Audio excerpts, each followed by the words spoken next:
This is WFO Radio. Hey, everybody. We are back on WFO Radio. I'm Joe Castello. Welcome to the busiest day in WFO Radio history. I guarantee it. Those of you listening on the podcast after the fact, you guys are lucky. Everything is served up. But we are going to be streaming a lot. Those of you watching on the WFO Radio TV YouTube channel and other social media, including Twitter, we encourage you to retweet and share and subscribe and all of that stuff, right? Because guess what? Here we got.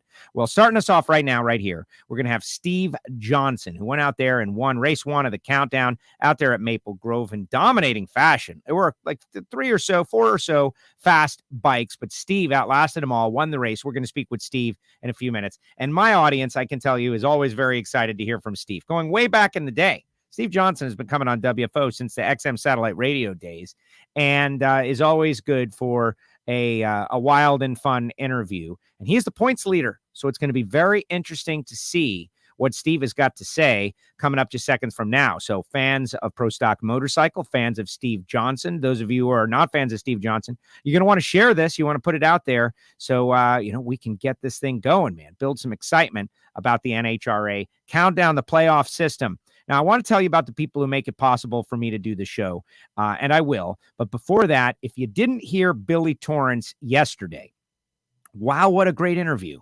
I was thrilled that Billy wanted to come on the show just in general. And, we were going to do something pre-recorded and he's like, no, man, I want to do the real deal. I want to go on the show.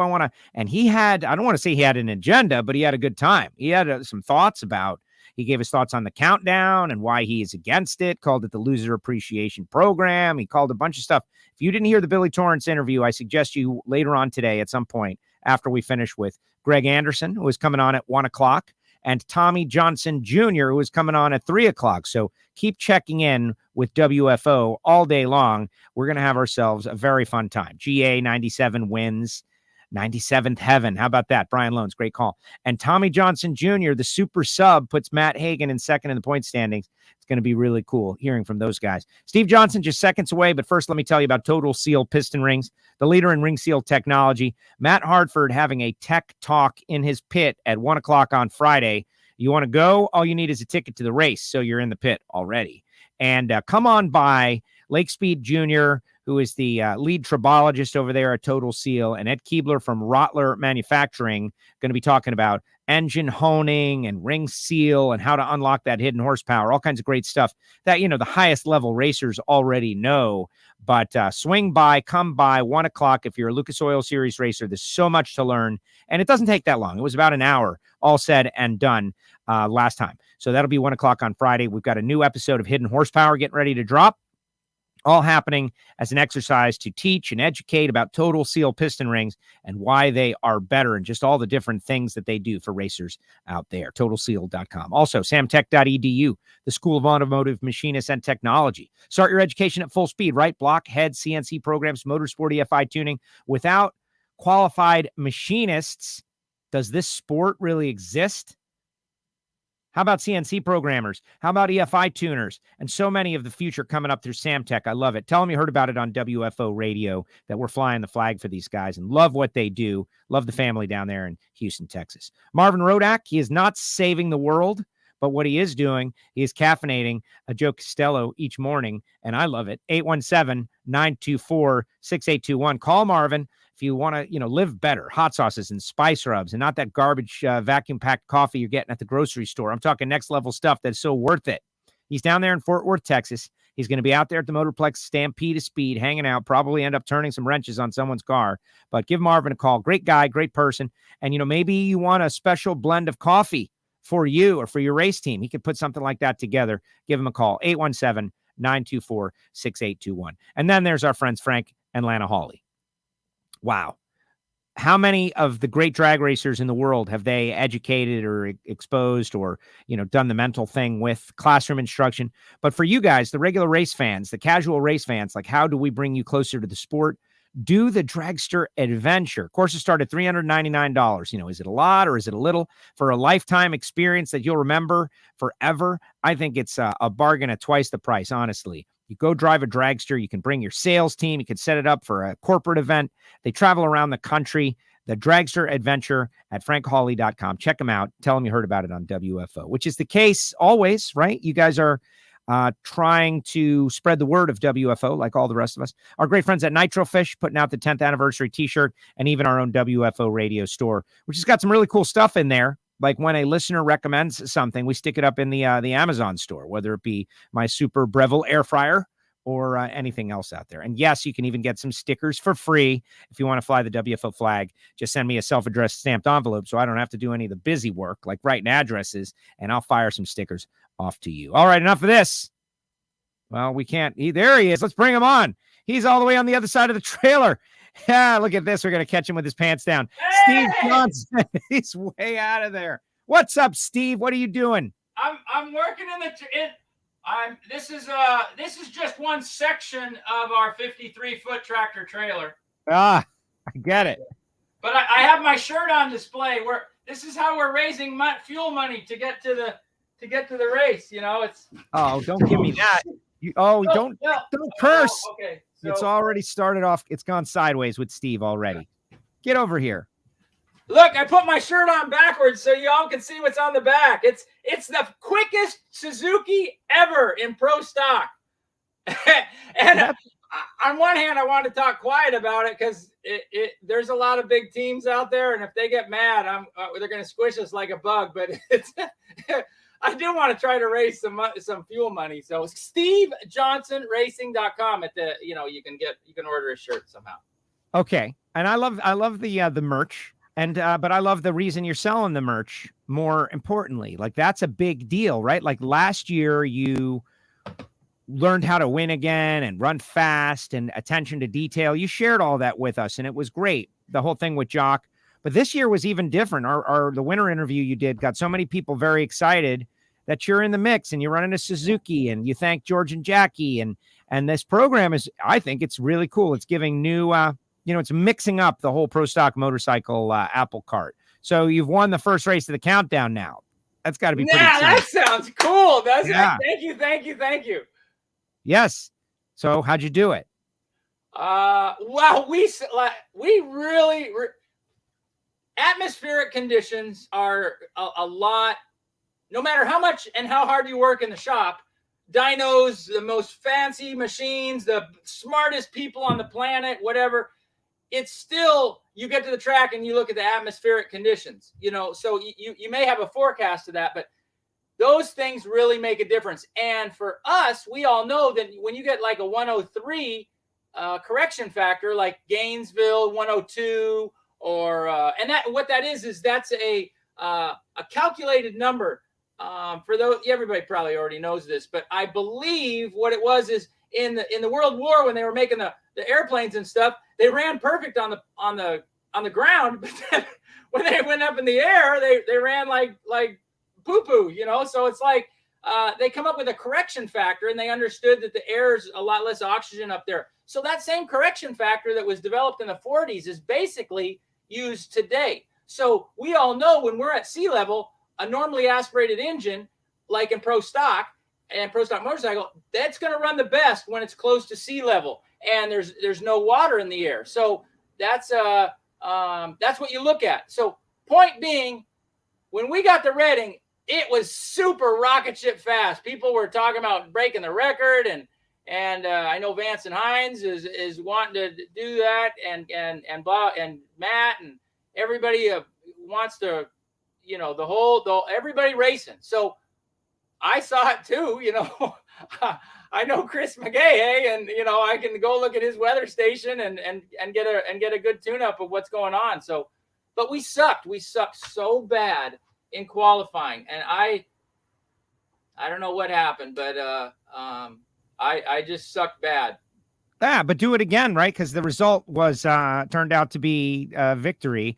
But hey, I want to interject a little breaking news. As you know, we are live, Steve, and so I want to give some news to everybody out there. Oh, wow. Yeah, you ready for this? Matt Hagan cleared to race in Charlotte. After missing 2 races, the reigning funny car champ Matt Hagan has completed all NHRA protocols and has been cleared to race this weekend at the DeWalt, Carolina Nationals. I know it's not Pro Stock Motorcycle, but it is some big news in the NHRA that Hagan is coming back. And so to add to that news, so I'm hanging out with all the winners, right? All the cool people, Billy and Greg, and congratulations to Greg for getting 97 trophies and stuff. I'm right behind you, man. I'm coming hard. So and Tommy Johnson. So they sprayed Tommy Johnson. But what I thought was funny is they said, Tommy, you're doing this, and this, and Matt Hagan may be coming back, and he's like, Matt who? So, I don't know if that was funny, but I thought it was. Sometimes it's the delivery more so than the actual joke. And you're 50,000 starving comedians, and here I am trying to make a couple of bucks, right? Yes, exactly. But it is big breaking news for everybody out there who is tuning on WFO for drag racing information. And speaking of which, Steve, before we go any further, we got a lot of people checking in, like Blake in Wyoming, and Derek is out there saying WFO, and Barrichello Nitro saying hi, Joe. And Blake, no coffee for Steve. I like that he's original and loves NHRA. Yeah, your head would explode, right, Steve, if you had coffee. Let's see. Good afternoon, Joe. Steve is mad as a box of frogs. Him and John Force would be crazy on at the same time. Yeah, people are asking for a John Force, Steve Johnson simul interview. What would that be like? They asked me to enter my name on the back room thing on the Zoom call, and I just put not John Force. So we did a thing like in the 80s or something in California, back with Diamond P, and so there were a whole bunch of racers there, and John Force, and so everybody's like, I like John, and everybody's like, and I said, I don't like John. I don't like John, and at the time the delivery was good. So, but John's in the back like, hey, but y'all don't understand. I've been racing. I did Walmarts with John Force. John Force is out there pushing castor oil and schlepping, and he's just providing his services to the sponsor. Sure. And I was right there with Slick 50, man, and I'm like, hey, man. A 50-50 billing. I want the same space. I mean, I was busting his chops. It was cool. That's right. Right. You had to work. Get rid of the green M&Ms, right? Like you get those out of there, all the different stuff. But Sammy Eubanks, who sung the national anthem out there, Michael giving me a shout out for the top end. Just interesting. Blake's mom wants you to win the championship. How about that? You got a fan out there. Wow. That's awesome. Well, I'll tell you, there's a guy out there, 302, that sent me a text that was like, this was the first part, and then this was the second part, and then this was the third. And it's all this 302, and it's about his dad, and 302s kept coming up in his life and stuff. So I watched it, and I read it, and a big shout out to Mr. 302. Yes, but I will say on behalf of everyone everywhere that, text can only be so long. Let's just make them shorter, like whatever they are. Just shorten the text. Everybody out there, this is just a universal thing. Texts and emails, you got to tighten them up. You got to tighten them up.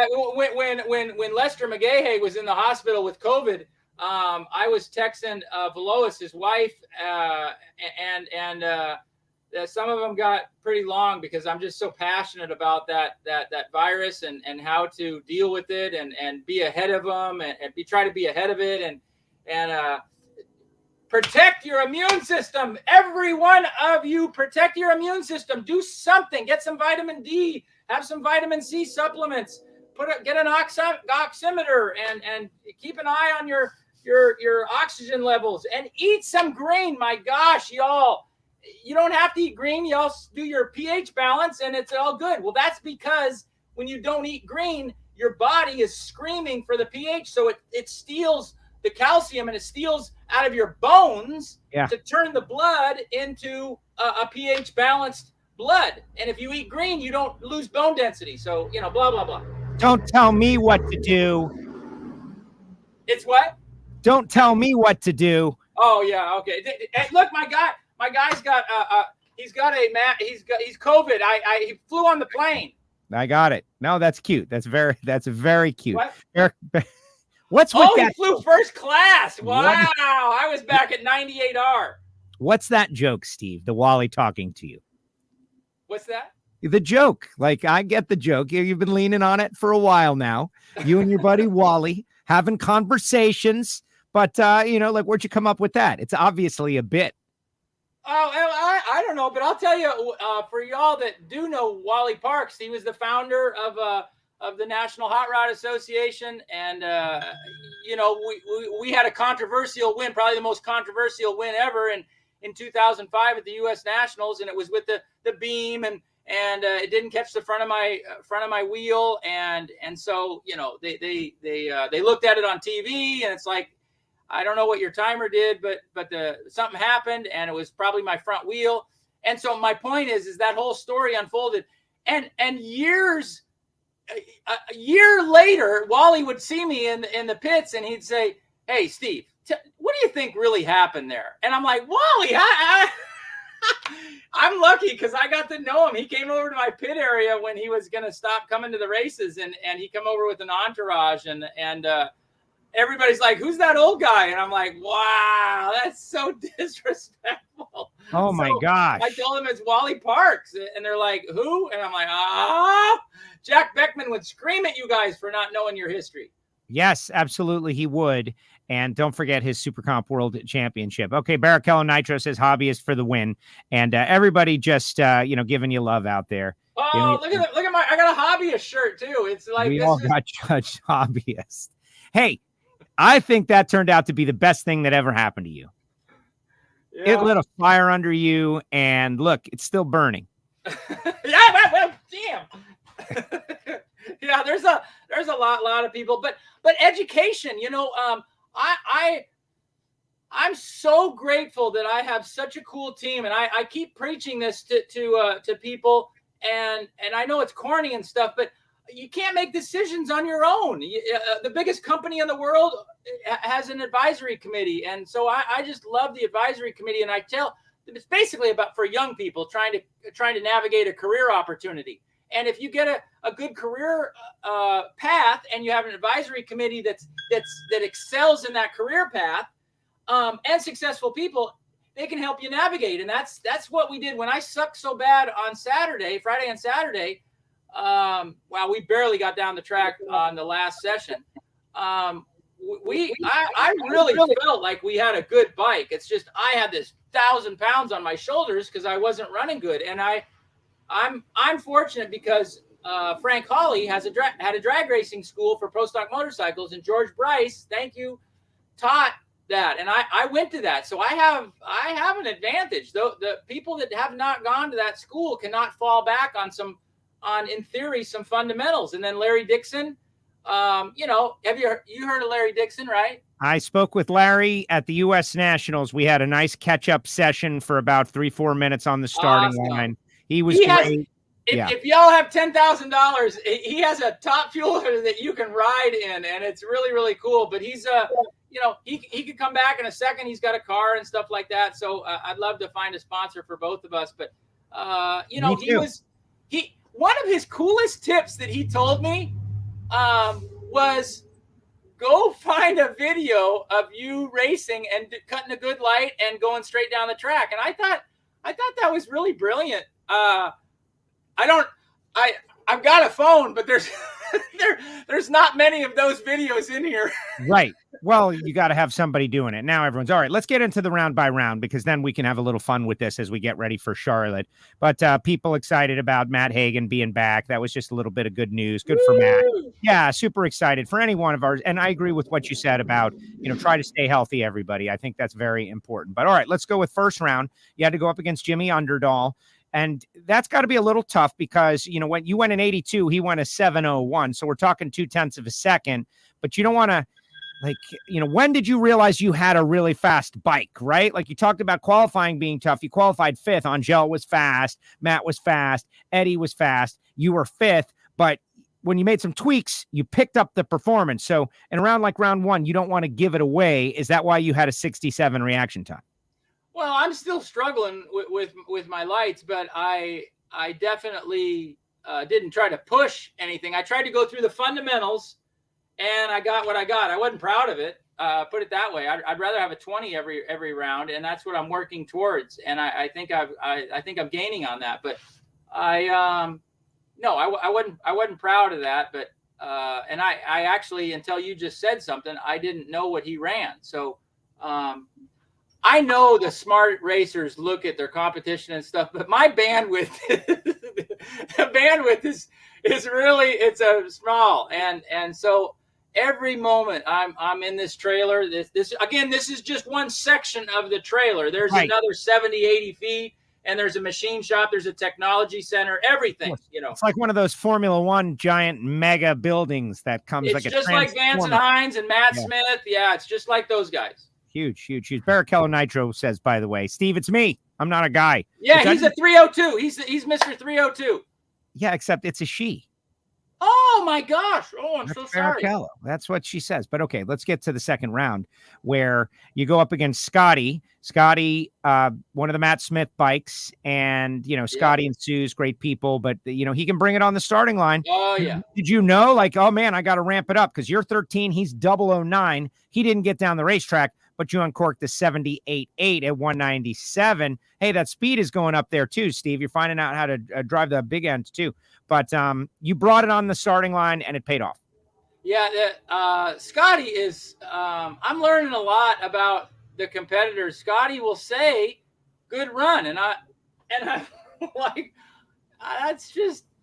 that's very sportsman-like of him. I think he's just a great racer, and I guess when he won the U.S. Nationals, so obviously he's a great racer. But it's nice.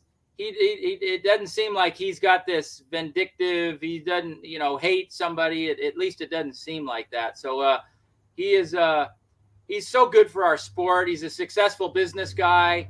And he brings his gal Susan with him, and they just love our sport, and it's they're a pleasure to race with because they're such good supporters. But it was good to get around him because I definitely knew I had to bring some A game there. Kev, we sold a shirt for you, Steve. The crowd goes wild. Woo! It's right here. It's in the bag. You can ask for gray or black. We have There's a problem. Hold on. I have a connection. Hello. Yeah. Okay. There's a problem though. You have to ship it to the United Kingdom. Nope. Oh, United Kingdom. How do you do? I don't know. England. That's England. It's a whole combination of countries. All right. We'll figure it out. We'll figure it out. Can you maybe I can just plop it in like a shipment that's going over there, and he can cut open the packing label and then pull out the shirt. Yes, exactly. I like he's drag racer mentality, trying to get around the system. All right, semifinals, you and Angel. And to me, this was going to be very interesting because she was the number one qualifier. She had such a quick and fast bike. She was racing for things other than herself, as she told us on the Fox broadcast. All her friends and family down home that were victims of Hurricane Ida, they were like kind of riding with her in her mind, and all the terrible stuff that they're still dealing with right now. But hey, on the racetrack, right? It's about competition. So you had to get up for that run against Angel, and you did again. You went 13 and 17 back to back in reaction time. Put up an 80 and you won. That was cool. Because at Indy, I never got, what do they call that? I never had my sea legs on. Indy, I just made more mistakes. Oh, the mistakes. I love talking to the pro stock car guys because they tell me every once in a while, they'll tell me mistakes that they made. Frank Iconio or Jason and Greg and Chris and Alan Pazinski and Kenny Delco. He's never made a mistake in his life, I don't think. But anyway, the engine guys, and I feel so good because I've made some horrendous mistakes in the machine shop area, and all my parts got these notches and stuff on it. So, having said that, not making a mistake is very every boat's got a leak in it, and the person that has the least low leaks is going to win the race. So, having said all that, it was really, really nice to have a great light against her and run good like we did. All right. Now I forget whether you guys went out first or second pair in the semifinals. Second pair. So you saw that Matt and Eddie raced, and that Eddie got around Matt. Eddie was 18, ran a 90. Matt was 26, ran 94. And he said he was having problems all weekend long with the bike, missing and such down the racetrack, setting up a you and Eddie Krawick final round where you're going into the final round with a 1/10 of a second advantage over Eddie. And that is, I don't want to say it's unheard of, but it's unusual. And I wonder, did that provide you some extra challenge and thought? Like, oh my gosh, like, we can't lose this one. We should win this one. And anytime you should win it, I think that makes it a little harder. Yeah, I feel like you wanted to say, if you were the second pair, did you care who won, Matt or Eddie? Oh, yeah. I feel like you wanted to say that. And I definitely did. But I asked first because it wasn't a thought that you got to think, right? Like you went out first. Yeah. And as you were talking about it, I was thinking to myself, I wonder if he's going to ask me that. And I'm like, it really didn't matter to me. I just, when I moved to Alabama, in roughly 2000, and I built what I thought I was rich, right? And so I built this little facility, but it's just ours. There's gates around it, and it's got some security, and I get to work on my stuff, and I built it kind of after Dale Earnhardt's shop, kind of a copy of that, but just obviously a lot smaller. But I got to show Tom Compton and Gary Darcy back in the day. It's like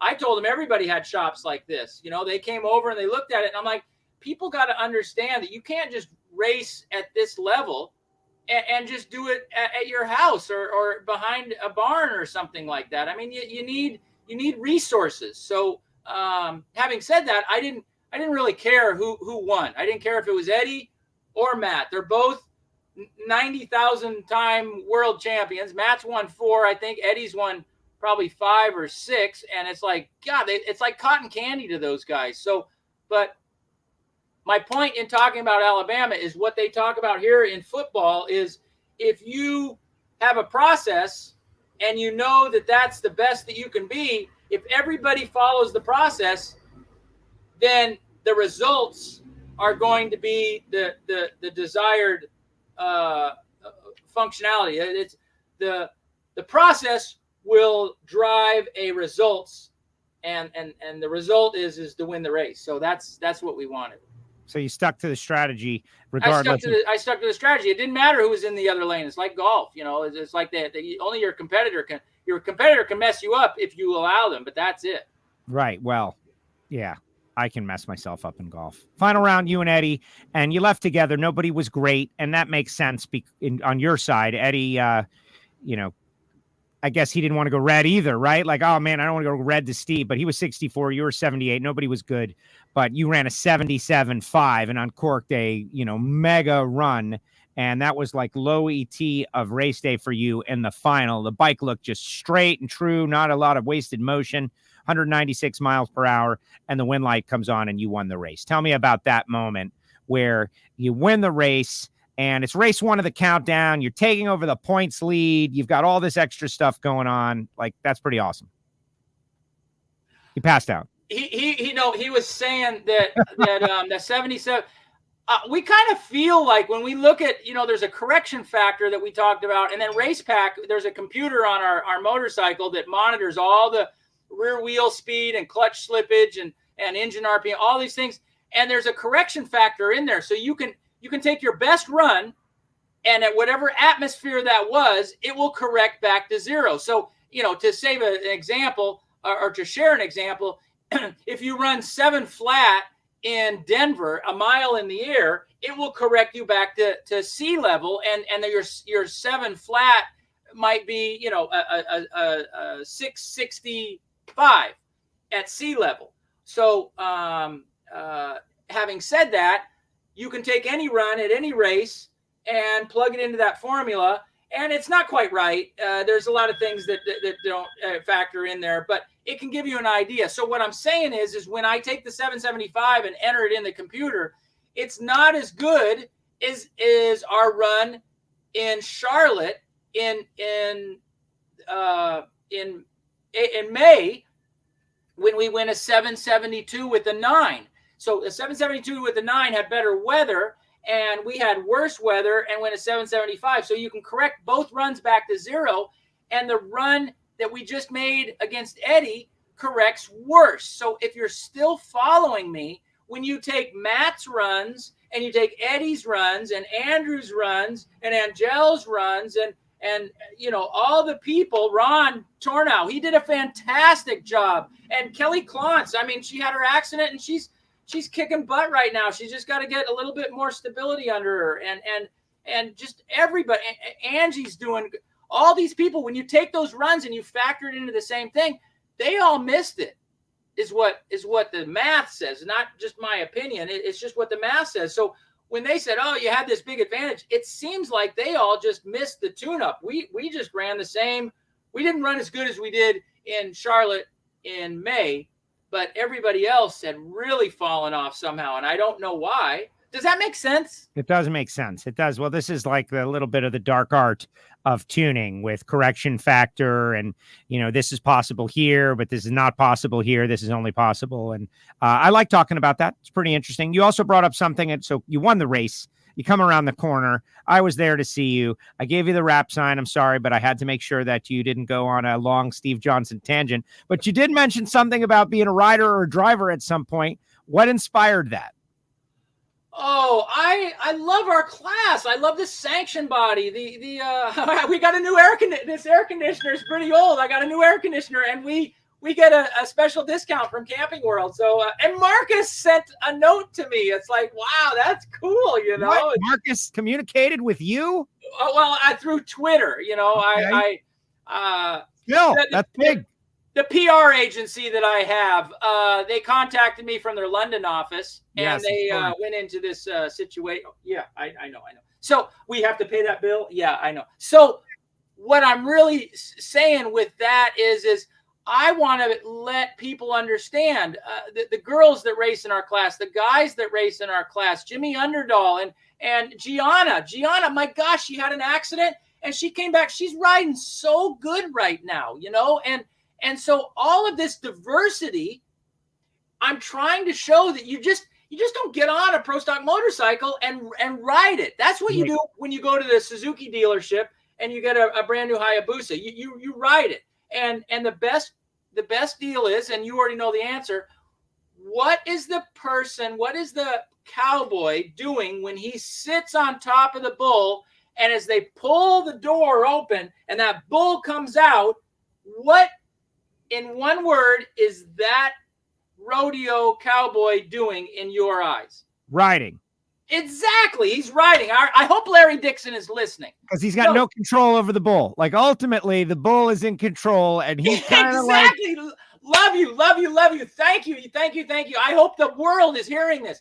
Yes. So with a pro stock motorcycle, if you sit on it and you pop the clutch and you go like this and the light comes on and we have a push button, you push the button and it pneumatically rotates the drum and it shifts it into the next. Well, you're like this. And I saw Daryl Alderman do that once on John Mayer's bike. I've seen lots of people do it. Gabby Reese, I've done it, you know, before I went to the school. Anyway, then you got to scoot back into the seat and you're supposed to throw your body forward when you let go of the clutch. And all of you got to be on the motorcycle when it crosses the finish line. You got to make sure it's in the center of the track. You're aiming for your target. You're doing the right burnout. All of this stuff does not happen as a rodeo guy's riding a bull. That's riding. You have to drive it. You have to be intentional with everything that you do. And so when you're intentional, I say you're driving it. I'm in control. I'm ahead of the bike. When you see people going to the right or the center line or they run over a cone, they're not in control of the motorcycle or the car for that fact. So I just want people to understand that there is an option when you talk about riding a pro stock motorcycle or driving a pro stock motorcycle. In my eyes, you drive one. If you're successful and you can beat these guys, Andrew and you know, everybody that I've been mentioning. Oh my gosh, it's incredible. Karen Stouffer. Oh my gosh, Karen Stouffer. I forgot her. So Mrs. 001, 002. I mean, Chicago, 100, whatever. I mean, all trip zeros, right? Or all all these 00 girls lights. That's what makes our class and our sport so cool, that the diversity is so powerful that women can excel. And on a pro stock motorcycle, it's not about muscle. I mean, I got some guns that Angel has no idea about, but our sport is not about strength. It's about finesse. And that's why girls do so good, I think, is girls have lots of finesse. And also inner strength, right? It's got to be mentally tough, personally tough, all of that. You get text messages, everybody's blowing up your phone, man. It's like we see on man, I got so many. Well, it was everybody trying to get a shirt. They knew that it was going to sell out. How many wins do you have, Steve, in your career? How many wins? You know what? I think I've lost count. I knew Force and I and Greg were all on this path, and so I have to check with the PR agency in London. Okay, well, the reason I ask that is I just envisioned you're having the conversation with Wally, and I like the joke, but I just wonder, like, at any point, do you like put them all out and kind of sit there with all the Wallies? Because it's kind of like a one at a time thing. Wow. Is there a point where you put them all around you and have like a meeting of all the Wallies? I saw Matt Smith's, I think I saw his video or something of his, and he's got all of them. I'm like, you son of a gun. It's like, and then, and just, these are so, gosh darn, these are the best, it's people have lives, and I've chosen mine. I'm proud of it. And Jock, seeing him happy, he is so happy. And after his fight and his loss, and now he's gotten married. And can we talk about that? Can we say, because he showed me something on his phone at Indy. He said, "Hey, come here, look at this," and I was like, "Oh my God, Jock, that's awesome." Is that like public? Can we talk about that? I think it is. Yeah, I think it is. There's a little Jock coming. Yes. That's so awesome. And my buddy Harvey Dean, Jock's gal's name, his wife, we call her Queese, and Harvey Dean calls her Queesy, and she's gonna have a baby, and she's going through all the girl stuff, and so I have a lot of compassion, because I know a little bit about her struggle. She's eating and not, she's just struggling a little bit with eating, and I'm like, man, when the kid comes and it's like the mom gives some feedback, the mom, it's like, you don't do anything for me, and the mom's gonna smack him upside the head.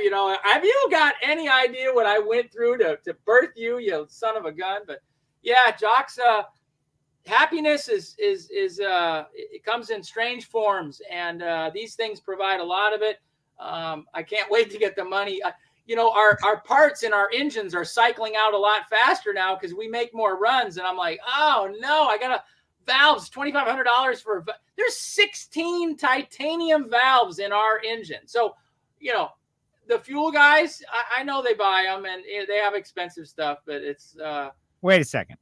You said a valve is $2,500? No, 16 of them. Okay. I was like, what?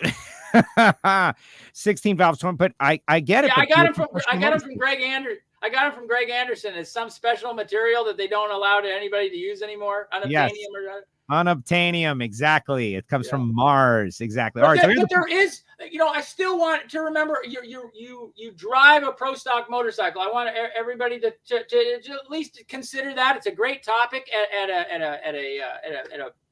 a club, or eating dinner, whatever you're doing. But I do want to say thank you to Sean and Pam. Oh my gosh, and my buddy Joe. There's a buddy out there, Joe. I want to say hi to Joe. He's a friend. He's another one of our partners, and I'm so grateful. We have a special sponsor this weekend, Brady Mechanical Contractors. They do air conditioning and stuff, so they're going to be on our bike real big this weekend in Charlotte. I'm so excited.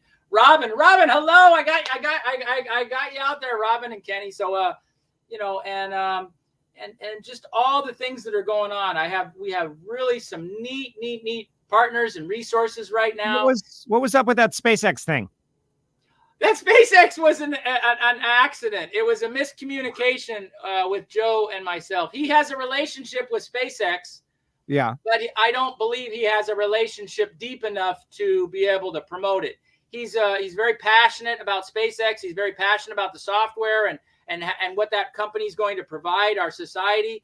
And he does know some people over there. And I think somehow, well, no, but hey, like it caught my interest. All right, here's the point standings. I did get a letter.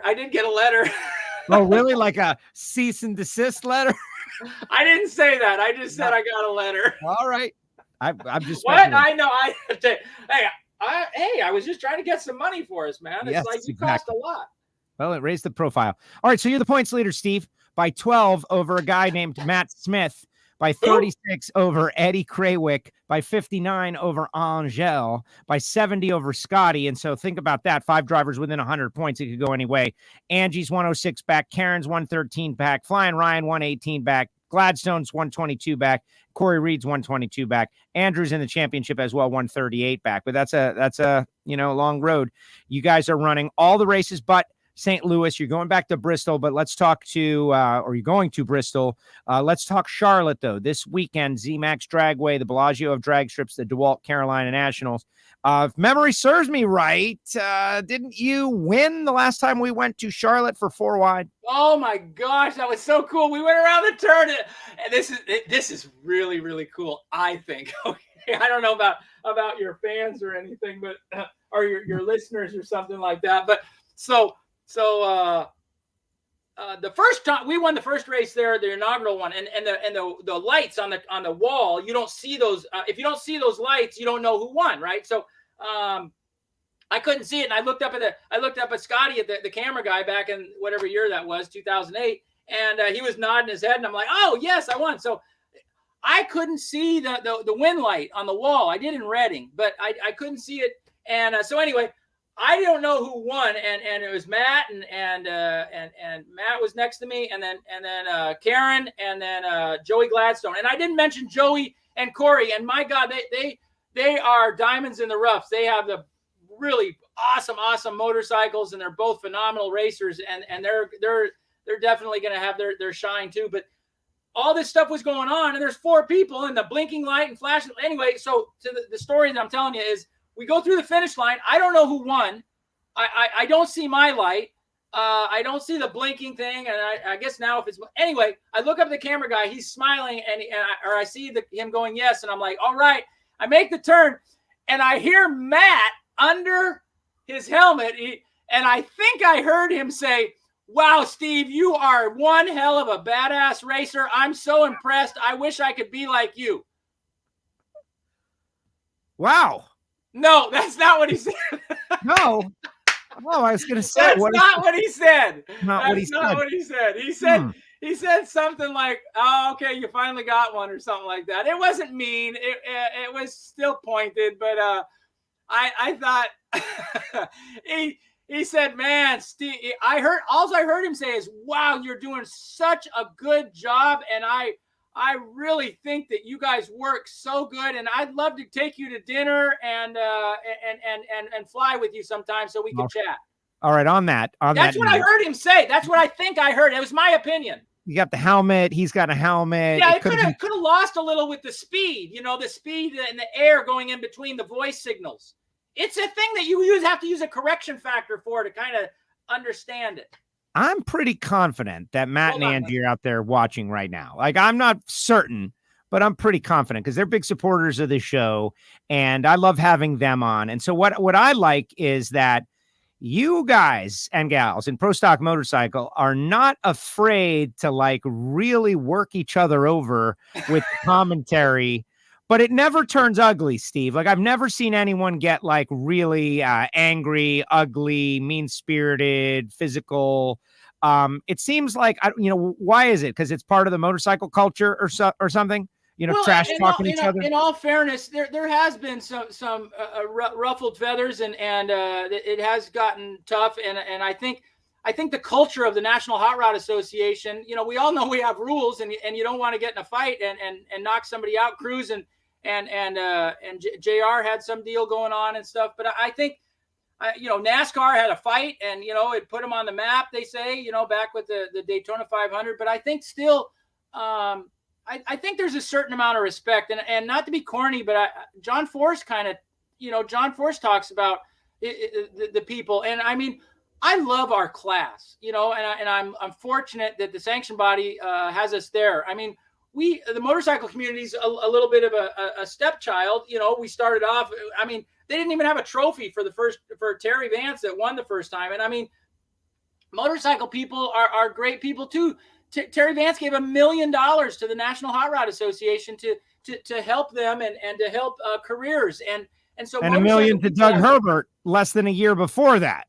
He gave away $2 million in like a calendar year. Yeah. So where I'm trying to go is like Connie Coletta, the fuel people, the fuel guys always are so powerful and what they do back behind the scenes. Connie Coletta, he was the first person to give Doug Herbert $50,000 when brakes was just starting. I mean, Doug and I come up with, my opinion is I believe Doug and I, it was a little bit of a thought, but it came from some kids, a little friend of John and James at the wake, and we were trying to raise money, and if it wasn't for Doug's gal, we'd still be like, hey Doug, you got a car? Mine's out of gas. There's some kid that wants to learn how to drive. If it wasn't for brakes and everything that's come from that, and especially Connie's $50,000 check, as soon as we started, we'd be in trouble. And my point is the gratitude that comes from the National Hot Rod Association, the things that the sanction body allows us as racers to do on a landscape, and then go out and communicate with the world on how well the sanction body is organized and what kind of things that we do away from the track. It creates a culture. And I think that culture is what makes us not actually hate everybody. I'm proud of all the people that we race with, even the guys that fired me, I still understand them and cordial and the war guys, it's like, hey, you're fired, man. So it's like, I was upside down. I made a whole commitment for a year and now what do I do? I just been fired. Now I got to go work, blah, blah. But anyway, try to flush that stuff and move on. And I think, like I said, the culture of your show, the culture of our announcers, Alan does such a good job. And Brian and all of you announcers do such a good job letting the world know about us. Now we're talking the good stuff here. This is what we're definitely. I'm sincere. I really, really mean it. I didn't have to hear it from him. Well, I can tell you that both of those guys love drag racing so much and put so much effort in. And what more can I say? In WFO, I think, we speak for ourselves. We've been going for 10 years, just bashing our heads into the wall and hopefully breaking through. I didn't talk about Mark. Man, he's got his V-twin, and I raced him in the first round at Indy, and it's like he cut my head off on that tree. Are you kidding me? Oh, my gosh. But these guys, we have such good drivers in our class, whatever they do, and if they're at home, not racing, Chris Bostic's got a big sponsor now. Yeah, he broke through. What's he doing that you're not doing? Come on, Bostic, just like that. Hunt Brothers. Yeah, come on, Bostic. He good job. He had a relationship and he watered that, and he just went testing, and I think he went real fast, and Richard Gadsden's with him, and hey, quick shout out to Spider-Man. I hope you're getting better. He's the world's quickest guy on a top fuel motorcycle. So and Mitch Brown does our monster cylinder heads, and I have a monster shirt, but we'll get the cylinder head. Show us the intake runners and stuff. Yeah, show us all the intimate details of the cylinder head. Do you have one sitting around? I would, but it's not here. But I'll tell you, it's so unique. Star George Bryce and Mitch and Keith and Steve and all those guys, they put 10 pounds of stuff in a 5-pound box. We have buckets. The buckets that the cam followers, when the cam goes around and hits a bucket, which is a cam follower, it's DLC coded, and I'm experimenting. Well, anyway, so, and then that pushes down the valve, and then the valve obviously opens. Well, now we got 2 valves in there, And that stuff is stock KZ 650 buckets. And they figured out how to shove all that stuff in there. And some people said it would never work. And gosh darn, thank God they stuck with it, and the sanction body approved it. And now now the 4 valves are there, and Bryce, the class is so exciting now. George and Jackie, you thanked them specifically, and I thank Jackie. I was like, yeah. It just popped in my head. Well, like I said, I got to go to his school. I have a relationship with George through this racing thing. And John Myers was my buddy. I moved to Birmingham to be with John and to chase this gal and blah, blah, blah. So it's like, when he had a school, so I can ask him about school stuff. And he definitely built that cylinder head with Monster. So, I mean, he's a great resource. Okay. This has been great. You're going to Charlotte. You got the points lead. What is it? 5 races to go for you guys? Do you remember when I went to Charlotte? Do you know what I'm talking about? I think so. When I won in 14. Yes. We were the points leader. Yes. You remember what my trailer had on it? No. Refresh the memory.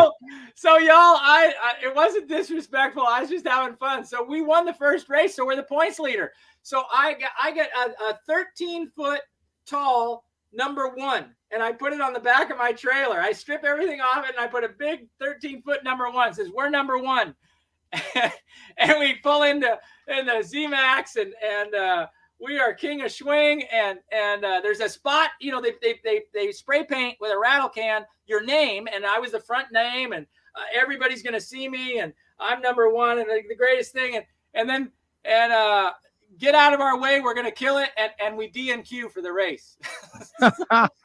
So you're not going to make that mistake again. No. There's not going to be any trash talk. I want to. Trust me. It's all I can do to not put – I mean, how often do you – if thing goes in the hell in a handbasket, it's like I want to put a big number. We have a white trailer, a 20-foot trailer, smallest one, and I'd love to put a big number 1 on the back of that trailer and just roll into Charlotte with that. Won't do it. Don't do it. You learned your lesson. Steve, this has been great catching up with you. Obviously, it's very exciting. And, the you and the Matt and the Angie and the Angel and the Eddie, and there's all this different stuff. The category is great. We love what you guys are doing all together. Yeah, Andrew, oh my God, Andrew came over and was so sincere, and he congratulated me. And I was like, God, I remember him when he was on a dirt bike. I remember him before he even rode a dirt bike. But it's like his gal is at the Indianapolis airport, and I love Delta. I'm about 1 year away from 4 million miles on Delta, and if you get 4 million, you get platinum for life. You don't even have to fly, and you're still platinum. So it's like I'm so excited about that stuff, but Andrew come over and he said congratulations, and that meant the world. I still use a Vance and Hines crank, so it's like you still got to have Vance and Hines parts, but I want to show you our little trailer. This is what we work out of, y'all. Inside these I got to show you this cabinet. Show me the cabinet. Look at this, guys. This is what WFO is all about. You're getting a total inside view of the points leader. I made these shelves. Isn't that a nice shelf? I made them myself. Can you tell? Wow, that's very nice. They're just it's just packed. It's just packed with stuff, but nothing of any. But I got Snap-on tools, and I'm proud of that. And I got a pit bike from Suzuki, and so I'm happy. That big thanks to Chris Dalton and his Glenn Dalton for helping us. I got a bunch of people that really give their time and help us race, and that's what when you can't do everything yourself. And I think even when you're doing homework, if you're a student and you're doing homework, you gotta get help, man. There's too much stuff going on in life, especially a competitive world. You got to get help. So you want to hear something? Get this one. Okay, Jerry Emmons, sportsman racer, the Emmons brothers, U.S. Nationals winner, won the Jag. He congratulated me. I'm like, gosh darn, they're superstars. But not only that, they are superstars. But watching Steve in these interviews is like watching Robin Williams when he did interviews. You never know what you're going to get, and it's very interesting. Oh my God, Mike Wallace. I'm staying at Wallace's house this weekend, and you know the difference. I don't know if we had this conversation, but everybody has a house, right? Well, a successful NASCAR guy, they have a different house, if you know what I mean. And so downstairs where he has his trophy room and stuff like that, and he went to Kuwait, I believe, with Robin Williams, and he said that guy was the most genuine guy, nicest guy, and that's a huge compliment. Very much so. He just said, well, that's why I stopped you to break in to tell you about it. And Jerry, that's a very, very, very nice thing. Mike Wallace, I remember him telling me years ago, he was out there, whenever it was, you won at ZMAX. I interviewed you. I was doing the XM show. We did an interview under the towers, like long before I worked for NHRA. And I was talking with Mike Wallace, and he said that he wanted to drive a funny car and that he was going to make it happen, but it never happened. What's up with that? Let's get him back. He's got money. Come on, Mike. Yeah, he had a little health deal, and he got real strong. He got out of that. He got come back really strong. He's got a great sponsor that is helping him race a little bit. He's very, very passionate about the life that will be for his kids. So he sometimes views some of those he sometimes shares some of those views about how he wants the world to be a better place. It's sincere. And his wife Carla, I believe, feels the same way, and they have such a wonderful family. And so, you know, we have social media, and so I think he expressed some opinions that other people were expressing, and NASCAR got mad at him. So, you know what?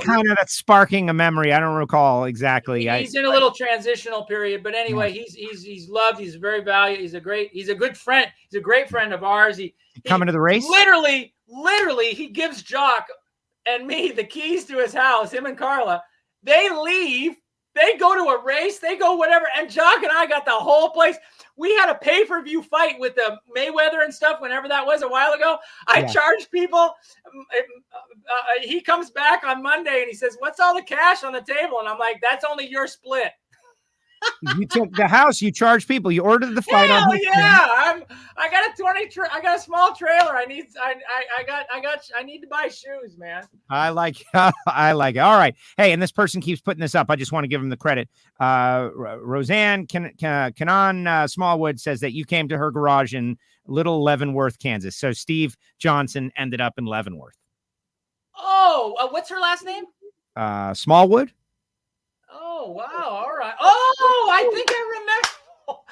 My buddy Tony Toll had a truck that was getting built out there. And you know, that's I'm telling you, the supporter. I'll tell you a quick deal. If you're listening, you want supporters, you want friends, finance, just interact with people. Make sure that you're communicating and you're letting people know what your dreams are. So we have social media for that. And sometimes people will be engaged in your path or at least your journey. And that's, I have not done any great marketing and stuff, but Bob Button, he doesn't even know how he's engaged with us. But, and that's another thing that proves how great our sport is. I didn't have a truck driver and my truck was stuck in Las Vegas, and Bob Button provided a truck driver. He drives a pro dragster, top dragster. Yes. And he has a big trucking company, and he flew a guy to Pomona and drove and paid to and had the. That's right. He didn't know me from Adam's cat. That's amazing. That's amazing. All right, final question. I told Steve, guys, I was like, Steve, this one's not going to be like a long one, right? This is going to be short. And he's like, yeah. And here we are, 50 minutes in. It's great, Steve. Here's the question. Are you ready? Yeah. The championship. Can you guys win it? Oh my gosh. If we just stay on our path, I don't know what Matt's going to do. And, you know, Byron Hines and Terry. It's like Kenny Bernstein. I mean, I talked to Slugger Labby and man, oh man, the data that those guys deal with. All the racers are going at home. My buddy Jeff Perella, he says all these guys are looking at what's going on. And his son Joe has a Sammy's restaurant up in Elkwood, Minnesota, and they have the best pizza on the planet. You got to go over there if you live anywhere near there. But it's like all the competitors, I don't get it because I sit in my trailer and I just work on my stuff. But he says all the competitors look at your lights, they look at your ET, they look at the incrementals, and we get these incremental sheets. So it not only gives us the 60 foot to 330 and the 8th mile, but it gives us the incrementals in between. So you can, McGay's taught me about the different incrementals and some of that stuff, but it's like, it's a little over my head to tell you the truth. But my point is those guys have lots of resources and lots of money. Denzo, the whole Denzo team, Matt, he tunes 98 bikes at the racetrack. Eddie's telling me he tunes 7 motorcycles at the racetrack. When those guys are going to get enough data together and they're going to reformulate their plan and they're going to be coming and they have the money. They have the money to do it and the power to do it. So Jock and I and Chris and Jeff Perella. Jeff Perella is coming to the race this weekend.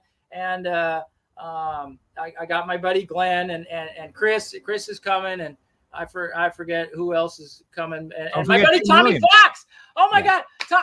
Oh, hey, real quick, I got to tell you this. I hope he doesn't get mad. Guess what? Top Fuel crew chief called me to congratulate me. No clue. No clue. Might be the biggest one in history, at least from a status. What? Austin Coyle? Get out. I didn't say yes, but that's a really good guess. What? I'm so blessed. He loves motorcycles. Oh, if it is that guy, love motorcycles. He does love that guy. He likes he loved motorcycles. He was a rider. Just tell us it's okay. We all love Austin Coyle. That would be great. I mean, how crazy cool is that? Nobody believes. Oh, John and Lorraine Bandemir. Are you kidding me? I mean, how many people get phone calls? I'm probably getting them in so much trouble. But I mean, you are. It's so sincere. That's what I can't get over. It's so sincere. Well, you've got fans, Steve. You've been around a long time. You hit rock bottom, and then you came back, and now you're leading the points. It's a great story that everybody wants to follow. And whether it's you and Jock and the whole team over there, or whether you're overwhelmed by the Matt Smith. We're hobbyists. We're still hobbyists. Right. Those professional racers are coming back strong, Steve. You better watch out. Hey, thank you very much for coming on the show, stirring the pot, having fun with us. This was great. What does Wally have to say? Final thought for Wally. Wally is grateful for people like you that love our sport and can communicate our emotions, our love, our resources, and our talents. You without you guys, we are nothing. And the fans are just so blessed to be able to spend their time and to come out and to look at us. Those people in Reading are so stellar. Oh my God, they're so smart. Those fans are so smart in the Northeast. And with Englishtown gone and hopefully coming back, I mean, Eddie and I talk about it all. Eddie Krawick all the time. It's like, and he has hundreds of thousands of dollars in there to support. Wait. I mean, they don't have. What do you mean? Hopefully coming back? Well, everybody keeps hoping that Englishtown will come back. The contract will run out with Copart, and then I know. So they I don't know. I mean, you don't get us all excited about something that can never happen. All right, Steve, thank you very much. Guess High what? Performance Lubricants, thank you so much. And Webcam, and you can buy all the parts in our engine right off the internet. You can call Webcam and APE, and you can call the pistons, and you can get all the parts. The Victory valves, thank you, Victory. Oh my gosh, and Liberty transmissions, thank you, all you guys. You can buy all these parts and put our engine together just like we have it. And go out and race. That is awesome. Great job, Steve. I'll see you in a few days. This was awesome. A lot of fun. And keep it going, man. Maybe it's not the last one, right? There he goes. I drank more of this than anybody else on stage, and it was good. And good job. And yeah, if you get a bottle of champagne, you spray some and you drink some, not just spray it. We're going to have a talk with everybody else. All right, Steve, take care. You're the man. Bye, Jackie. There you go. There you go. Steve Johnson with us here on WFO Radio. How about that for starting off winter views? And just like that, inside of 1 hour, Greg Anderson will be joining us to talk about his 97th Pro Stock win. How about Steve? Look, Steve is full of energy and full of life. And given what they've gone through with Jock over the last year or so, they should be. That's a good way to go. And, are Eddie and Matt and Angel and Andrew, are they going to roll over? No. This is going to be fun. And isn't that what it's all about? It's going to be fun. All right, put your comments in the comment section, final comments, as we are about to get out of here, lickety-split, because we got Greg Anderson coming up in about 50 minutes, and I need all of you guys back. I need you all back, okay? Everyone's got to be back, like Marvin Rodak is back. Rodak'sCoffeeandGrills.com. Get some coffee. Do you think Steve needs some coffee? I don't think so. 817-924-6821. Rodak'sCoffeeandGrills.com. Hot sauces and spice rubs and everything good. You should definitely have some Rodak's in your cabinet. Whatever it is. Also, samtech.edu, the School of Automotive Machinists and Technology. Blockhead, CNC programs, Motorsport EFI, tuning, they do it all. They do it all. Samtech.edu, like educationally, they do it all. Total Seal Piston Rings, the leader in ring seal technology. Friday in the pits at Hartford's Pit, 1 p.m. You have to have a ticket to the race. You can't just come in off the street. You got to buy a ticket to the race, but then you can come in and watch this Trackside Tech Talk, where we'll be learning about ring seal and all the vitals and important stuff. TotalSeal.com. And of course, Frank Hawley's Drag Racing School. You just heard Steve give them like 3 unsolicited plugs. They're a great sponsor. To me, I think that the best thing I can do for you guys is promote the Dragster Adventure, because you can just go and experience it. For $399, you get to get a fun time driving a dragster, and you can ask questions of Frank Hawley and be, around him and observe the methodology. But, maybe you want to get your top alcohol funny car license.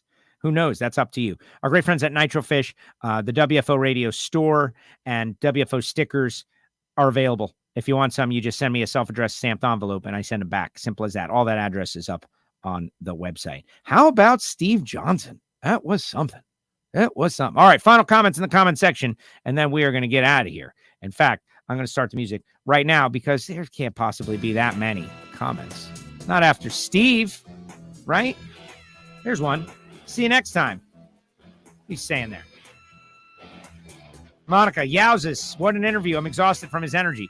Yeah, I'm a little exhausted from his energy, too. So what are we going to do with Greg Anderson and Tommy Johnson Jr.? Greg at 1, TJ at 3, and then we're done. And I'm headed out to ZMAX Dragway. It is going to be awesome. If you're anywhere in the area, I do want to say ZMAX Dragway, if you support WFO Radio at any time, I remember it and I appreciate you, whether it be ZMAX Dragway, who, when we had very few listeners and very few cred in the sport, they advertised on WFO Radio for like 2 years. They were great. And we worked it so hard for those guys, and still do, because that kept us going in the early days, having a legit sponsor and folks at ZMAX advertising on WFO. And we had many of our listeners fly into that track and get to know the Bellagio. And so I always consider it almost like a second home track for me, ZMAX Dragway. You can hit me up on Twitter and Instagram at WFO Joe, posting a lot of interesting stuff like that. Ask you to subscribe on Apple Podcasts, Spotify, SoundCloud, one of those, not all of them. Write us a review, certainly. Share the show, tell some friends. YouTube, WFO Radio TV on YouTube. And we want to move everybody over to YouTube. Like, eventually, this will all be on YouTube. Everything will be YouTube. There will be nothing else in the world. Everything is YouTube now. Oh, look, more comments. Eddie's going to be there. See you at ZMAX.